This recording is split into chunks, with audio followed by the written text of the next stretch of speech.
Hello my Wolfpack and welcome to a brand new series where this week we are introducing the LDL Season 12, the Lonely Draft League Gigantamax League, which is the Wi-Fi League. And as it says on the screen, I have an absolutely busted team. This is the best team I think I have ever drafted. It is amazing. It does so much. It has such variety. It just really works. Using a few mons that I really wanted to use, and I'm really happy about that. And you know, I'm actually like 2 weeks in. I'm just really late in recording this draft analysis video. But if you are looking forward to this, please do leave a like. Please do subscribe. Also, if you haven't done so already, really appreciate that. And also, you can go down to the comment section, comment what your favourite Pokemon that I've drafted this time is, I suppose. I can't think of what the word would be, but I am excited for this league because my team is just insane. Now, I should say before we get started, this was a draft league that was point draft, so we had 120 points to spend on 10 or 11 mons. I went for 11 mons because I had enough points, and I had enough points left over at the end as well, so I still have 4 points. So, you know, I've got a lot of really good mons here, and I've got some flexibility as well. So, with this team, let's get started. My first pick, and I was picked, I think, 9 of... I might have been a bit late. I was very late on the draft. I was very late on. I think there was only like 3 people after me. And my first pick, because a lot of the other kind of big things that I was interested in had gone, and I thought, you know what, I've never used Zygarde 50%. I know it gets Dragon Dance now. I don't think you got Dragon Dance last generation. I might be wrong with that though. And I know that this thing can just obliterate different teams. Obviously, 1,000 Arrows is a really good move. Completely destroys a lot of different Pokemon and can do a lot for me.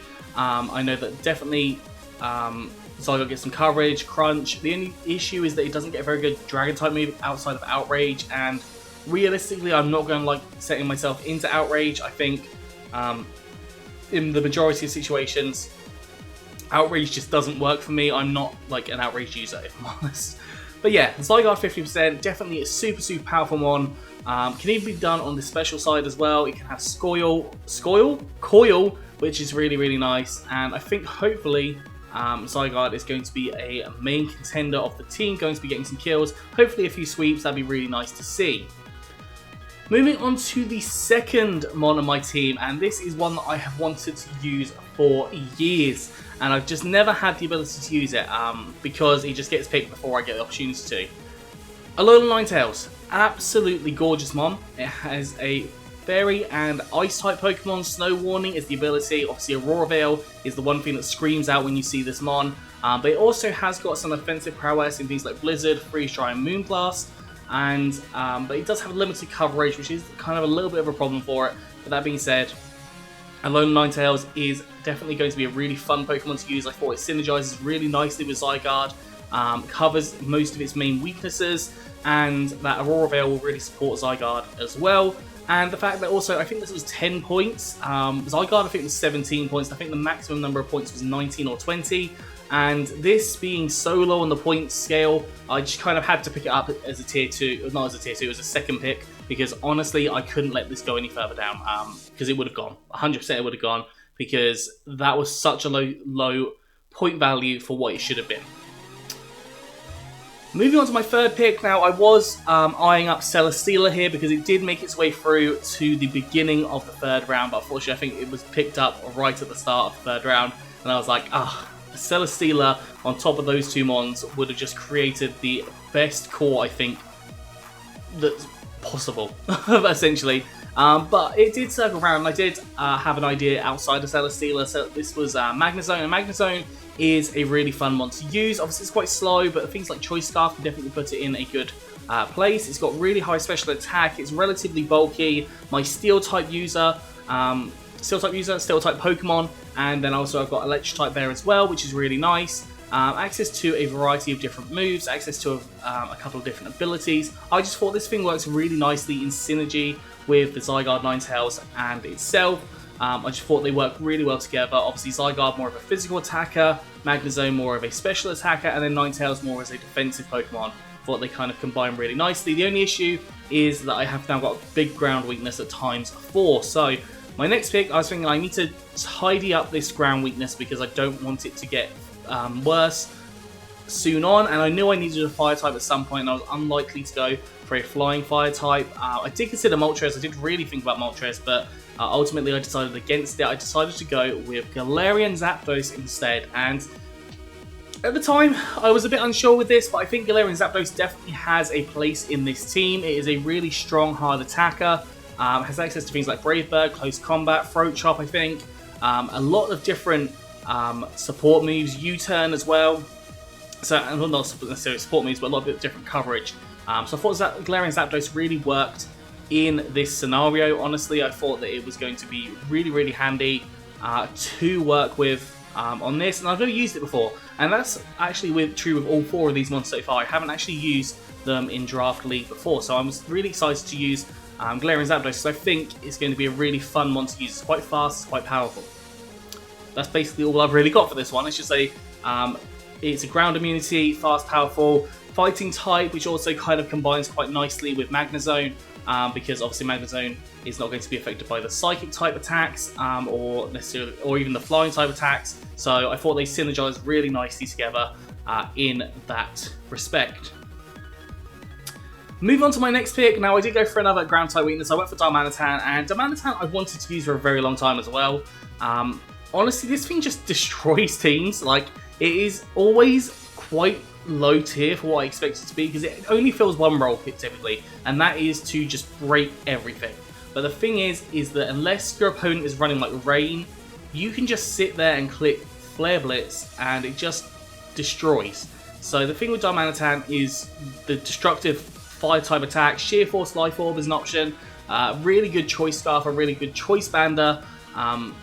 They work super, super well with Darmanitan, and definitely is going to be something that I'm going to be using a lot, I am sure of, because it's just such a good mon. It has quite good coverage as well. It's got Earthquake, Rock Slide, U-Turn, Zen Headbutt, and a whole variety of other moves. I assume it's got Crunch as well, judging by those teeth. But yeah, Darmanitan, really, really happy with this pick. Really, really think it is going to be a huge mon in my team throughout the entirety of this season. I think this definitely could be a kill leader. The only issue is getting the problem with the recoil, because Flare Blitz recoil is real and it's going to cause some problems.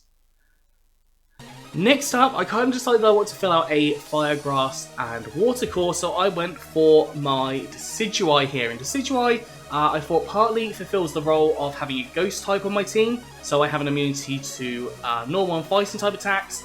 It also fulfills a defogging role, it also fulfills a special and physical role in the team, and it can just be a support. It can use Roost, it can use obviously Toxic from transfer moves, and it just gets like Priority, Poltergeist, lots and lots of different things that I can take advantage of. Even Leech Seed is a really good option, so I'm really thinking that the Decidueye is going to really, really help here.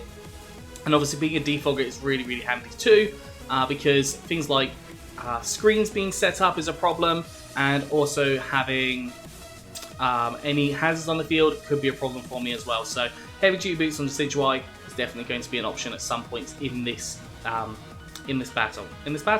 league. Filling up my Fire, Grass and Water core, I went for Cloister. At this point I was kind of a little bit unsure on what exactly I wanted to go for, but I thought Cloister kind of fulfills those roles relatively nicely. It's really bulky, so I can run it as defensive, I can run it as a spike setter for example, I can run it as a Shell Smash user. There's so many different options with Cloister, and it's a really nice mon to use, and especially if it comes in a match, I know whenever I see it I'm very scared. So having a double up in the ice, not the best, because ice obviously has a lot of weaknesses, but at the same time it does reduce any steel weakness because it's neutral, and also fire weakness because it's neutral as well. So it's not as bad, but I have got another electric type weakness, so that is now 2 weaknesses, so I do obviously need to keep an eye on those as I'm going through. But Cloister, definitely a decent mon to pick up here. I think I'm going to have some good strats with it potentially, and it can be used in a lot of different ways. Moving on to the next one, this is another mon that I have wanted to use for so long, and I always leave it till too late and someone picks it literally the round before I'm going to pick it, but I have gone for Reggie Rock. Reggie Rock is the most fun Pokemon to use. I love using it in like normal Wi-Fi battles or like showdown battles, and I think that it can work really, really well. Obviously, a rock type on my team. I don't normally draft a rock type, but a bulky rock type on my team is really good. I did consider taking Lycanroc Day, but then I thought, with what my next picks were going to be initially, I didn't think I needed... I thought I needed the bulk more than I needed the speed. So yeah, we've got Reggie Rock here. Bulky as anything. Iron Defense Body Press is an option. Has access to a load of different moves. And even Power Up Punch, I think, is an option with Reggie Rock. So lots and lots of different things. Weakness Policy even is a really good set for Reggie Rock. So I'm hoping that I'm going to be able to bring this to a few matches where there's not necessarily many grass types or water types, and it's just going to be able to wreak a lot of havoc. Obviously, ground type moves are very common, but they're more commonly in the physical sense. There are a few that are in special sense, but obviously I will know where to pick those out. Moving on to my next Pokemon, another Pokemon that I've kind of wanted to use, but I've never really kind of been super interested in using it. Obviously, it is very new. So let me just take a drink first. Galeria Solling. Now, I looked at this and I was thinking, I want a Poison type and I want a Psychic type. I love having Poison types on my team. It gives me that, obviously, that Toxic Spikes absorption. It gives me a Psychic type user. It gives me a whole variety of different options to deal with. So Slowking G was definitely going to be a really nice pick on my team, 100%. I did consider Scolipede, but I think Scolipede actually went that round, so I ended up having to go for Galarian Slowking anyways. But it was definitely a really nice bulky mon that really bulks out kind of the team that I've obviously got with like Darmanitan, Zygarde, Zapdos, Magnezone. Like, some of them are a bit bulky, but having a few mons that are really bulky is definitely going to be really helpful here in my switches and allowing me to kind of be able to set up different pieces and sit in different places. So yeah, Galarian Slowking, definitely a mon that I am looking forward to use in this league. I think it's going to work really nicely for me. I've seen it used so many other times, and I know people know how to use it, and I'm learning how to use it. So that's definitely one that I am super excited to get going with. The penultimate mon, I went for Kangaskhan here because my last mon, well, I had loads of points. And I knew I wanted a normal type. I knew I needed a normal type. And at this point, I think I'd just done the draft for the TBL Summer League, and I drafted Tauros. And I didn't want to draft Tauros again because I was like, I don't want it in 2 leagues. I don't want to go with a league that I've done all new Pokemon to draft and then go for a Pokemon that I'm now using. But I went for Kangaskhan. Kangaskhan is a really cool Pokemon. Fake Out, Scrappy is an ability. Such good coverage on the moves as well. It hits a large variety of types. Things like Double Edge are really good on there as well. And honestly, I think, yeah, this is just going to work really nicely in the team. I think I'm going to have a lot of opportunities to really use Kangaskhan. And obviously this gives me a Ghost immunity as well, which is really lovely. Moving on to the final pick. Now, this final pick is something that I did not anticipate to last until like 3 or 4 from the very last pick. I did not expect this to happen. I would have thought this would have been gone round 1, but alas, a Shifu Rapid Strike was still there. Now, I had enough points left over at this point, so I was like, you know what? I kind of have to go for it. I was originally talking with Alice. If you haven't checked out Alice's stuff, go check her out. And I was going to go for Buzzwole, but then I saw the points and I was like, you know what? A Shifu Rapid Strike, yes, I'm doubling up on my fighting and also my water type, but at the same time, this is just such a good mon. It's just a really powerful mon. Why it got to the last round and hadn't been drafted, and if I hadn't drafted it, I don't think anyone could have drafted it. I don't understand, because the Urshifu's are obviously super powerful, and this is a relatively new mon that I haven't used in competitive very much at all, actually. I've used it in 1 or 2 matches, but that's it. And honestly, I am so excited to use this. For Aqua Jet, Surging Strikes, Close Combat, a variety of other moves that allows for it to kind of get some coverage, U-Turn, really nice Choice Band, a really nice Choice Scarfer as well. Also, those critical hits with the Surging Strikes are definitely going to be really helpful, especially if something's setting up in my face, like an Iron Defense Body Press set. It's going to allow for me to do that really well. Now, overall, I think that this is an incredibly busted team. I think the only way that I could improve this slightly is if I had another Stealth Rock setter and maybe another like Rapid Spinner. But honestly, I'm happy with what I've got, because I've got just such a powerful team as well as a bulky team. that will just really tear through the vast majority of other teams. It's going to be quite difficult to break this team down, or to have this team, to try and prep for this team, essentially. It's going to be very difficult, at least I can see that. Obviously, some other people might think, actually, no, this team is awful. But I personally think that for my kind of style, this is an absolutely amazing team. It really works. It will really fit my team or my style super well. But yeah, that's going to be all for today. So I hope you've enjoyed this. If you have, please do like, subscribe, and comment. Let me know what your favourite model of the draft was. I'd be really interested to know what you're interested to see me use. But yeah, that's going to be all. I hope you've enjoyed this, and I'll see you soon.